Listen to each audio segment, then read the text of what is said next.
Hi guys, welcome back to my returning subscribers, and for those who are new here, hi, I'm Tanya, and as you read in the title, I'll be sharing a few habits that I picked up while living here in Germany.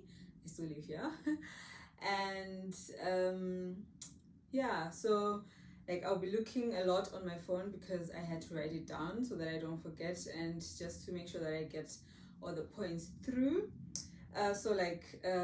When I first came here, it was just to get like the goal was to get to know the people, to learn the language, and to integrate.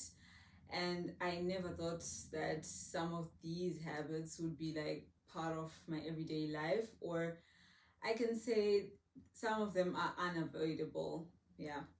So let's start right off.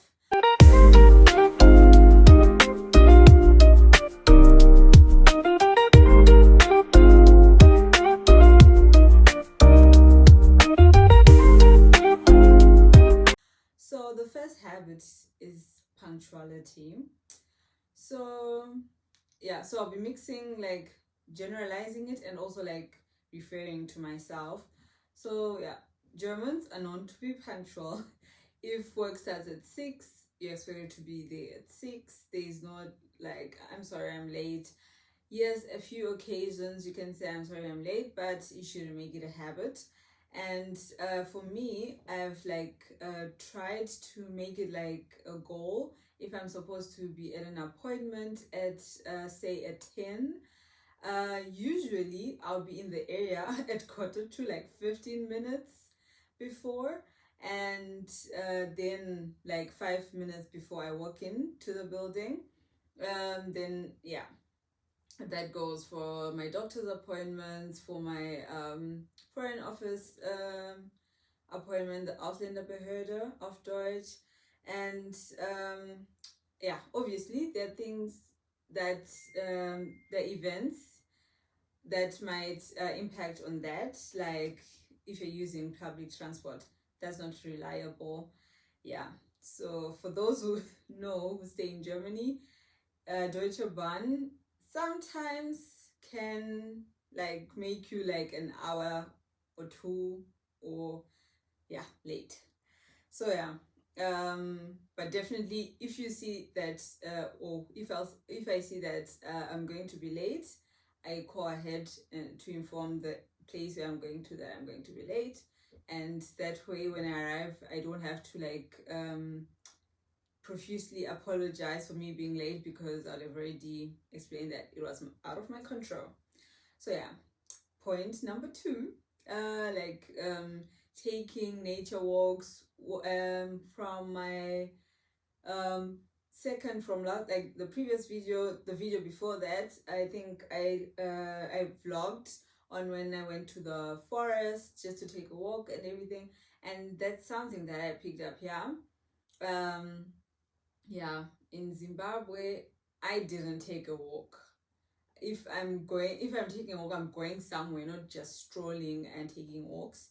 So it's something that I picked up here. It started off when I was in OP. I would like walk the dog outside, and eventually I also just started like enjoying the fact that I'm outside. And when I went into like my voluntary year and my nursing school, it was like as a way of me to like detox from my brain. If I like, especially in my nursing, during my nursing school, when I couldn't focus on studying, I would like say, you know what, books away, I'm going for a walk just to relax. And sometimes, don't laugh, sometimes I actually go study in the forest. Like there was this place, like a log, where I'd just sit on and like study, and it somehow helped.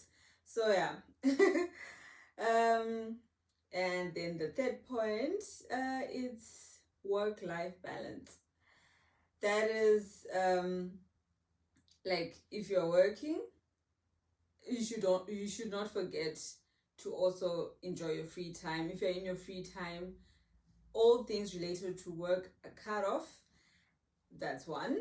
But also like the fact that taking a holiday hair here is mandatory, and what I've learned, people here min I was about to say like minimum what do you call it, minimum one holiday per year. It might be in Germany, outside Germany, depending on the people's pockets. For me, if I'm not going to Zimbabwe home, then I'm going to a European country, depending on the budget, obviously. So like, it might sound crazy, but as yeah, as time goes on, you actually realize that you actually need this holiday while you're working. You're all work, but then when you go on holiday, you really get to relax, and when you come back, you're rejuvenated, ready to refocus. Everything is like, you get me, for those who get it. Yeah. So yeah, then the fourth point is like following rules and some social norms. Yeah, like stuff like simple stuff like stopping at the traffic light when that person on the traffic light is red, and only going when it's green. Because like in the beginning, I also did well, it was explained while I did my language course how everything here works. But back in Zim, that thing of like stop and it's red and green means go only applied to cars. When it's red, that means us pedestrians are now crossing the road.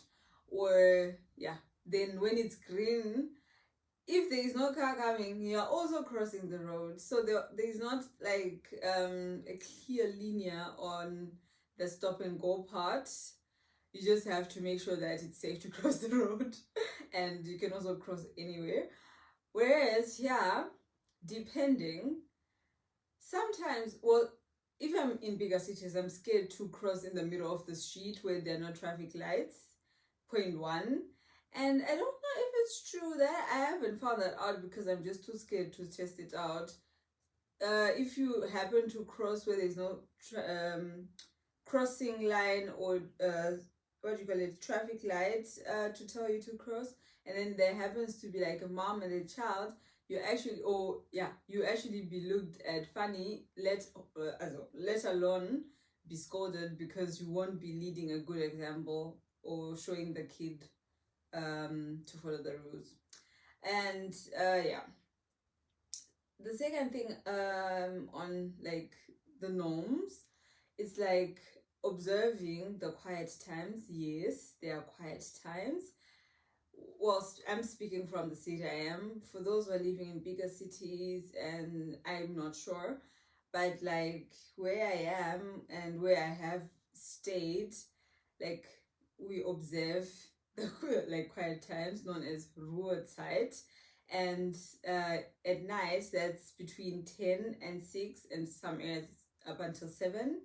And then there's also the Mittagsruhe, that's like the afternoon quiet, if I translate that properly. I'm not sure, is it Italy, where is it siesta? Something similar, I suppose, but I'm not that everything stops. Yeah, don't quote me on that. But for Germany, the Mittagsruhe, that's like between 1 and 3, where like usually people are taking a nap. I used to, like when I was in nursing school, I had like practical time in old people's home, and like usually between like 1 and 3 would like take the patients to bed so that they have their like afternoon nap. And yeah, and then on Sundays and holidays, the whole day you have to avoid being too loud. Yeah. And then, something that also stood out is the fact that if I asked around rather, but I didn't pick that up. Or maybe I'm trying to. Well, I don't have a choice. Sorry. It's like the fact that you cannot wash your car on the street. Like you cannot take your bucket in your house or your hose pipe to like wash your car. I come from Zimbabwe, we do that, and like we just let the water flow and just like, yeah, you have to go to a specifically designated area to wash your car. Yes, there's a car wash, but then if you yeah, you can also like, there are areas where you can put a coin and like vacuum the inside of your car. Yeah, there are designated areas for that. The purpose of doing that is like to avoid pollution from all the detergents that are in the car wash products and everything. Yeah. And another rule is like removing shoes when you're entering the house. This, guys, I have really like, it doesn't matter where I am, automatically I get into a house, I take my shoes off. Sometimes people say like, no, keep them on. Depending, if it's winter, I will most likely give in to keeping them on, but if it's summer, definitely they're coming off no matter what the host says. And in Zim, it was the case sometimes, I would say, if I'm going to a relative who I'm used to, yeah, not so much unless that's what they wanted. Or what we would do is like you take them off and then you wear house shoes and like that. But sometimes, or most of the times, you just like wipe your shoes on a doormat and walk in with the same shoes. But yeah, I've gotten used to like I've got my outside shoes. As soon as I walk in, I take them off, leave them at the door, and then put on my house shoes. I know it's a small apartment, but still. I've gotten used to doing that.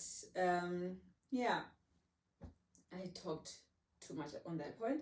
Anyway, the fifth point is direct communication. Germans are the most direct people that I've met. If you have done something that they don't like, they'll tell you directly, say that was not okay. And I don't know, they've got a way of communicating it that you don't get mad. You actually appreciate the fact that they were direct with you and not like beat around the bush and start just giving you funny attitude and all. And I've actually, or I am still trying to adapt to that. I At the moment I say something, and then if I feel like, oh, the person might get offended, I add a little laugh just so that it becomes humorous and not so offensive, because some people don't take it well. And when I went home, or as I observe now, when I go home, it might come across as if I'm rude, I'm just too straight up and all. But I don't know, I'm not just used to like, if something doesn't sit well with me, I'm just like, no, that's not good. Or sometimes I just find myself just speaking like what I'm thinking at the moment, I'm just saying it, and I'm like, oh my gosh. But yeah, that is it. And then I'm already on my last point. That's the sixth point. Recycling and waste separation. Yes. This, I remember the first time. I think I don't know. I don't remember learning this when I did like the language back in Zim. Maybe I did. It passed over my head. But I remember the first time I arrived in my host family, and well, some days later, they bought like cans of Coke, and we drank, finished, and I threw it in like the rubbish bin, the dustbin, the trash can. I don't know what you call it in your country. And I remember the daughter telling her mom that she just threw away 25 cents. And I was like wondering, like, what do you mean 25 cents? So there's a color code. There is yellow, blue, brown or green, and black to start off. The yellow, these are plastics, or in some areas it's like a yellow lid. That in those bins goes plastic packaging and cans, metal stuff. That, yeah. And then on blue, paper and cardboard goes in there. and then brown or green, there goes the organic waste that can be recycled. And then the black bin, the general waste that you cannot recycle, and that, yeah. And then there's like what they call fun bottles, what I just explained. When the daughter said I just threw away 25 cents, she meant these cans. One moment, I need to show you this.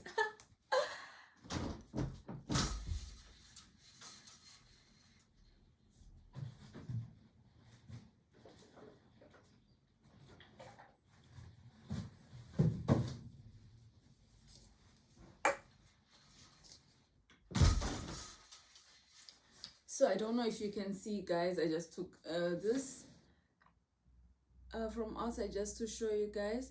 I don't know if you can see the symbol, this one. So I'll put it here.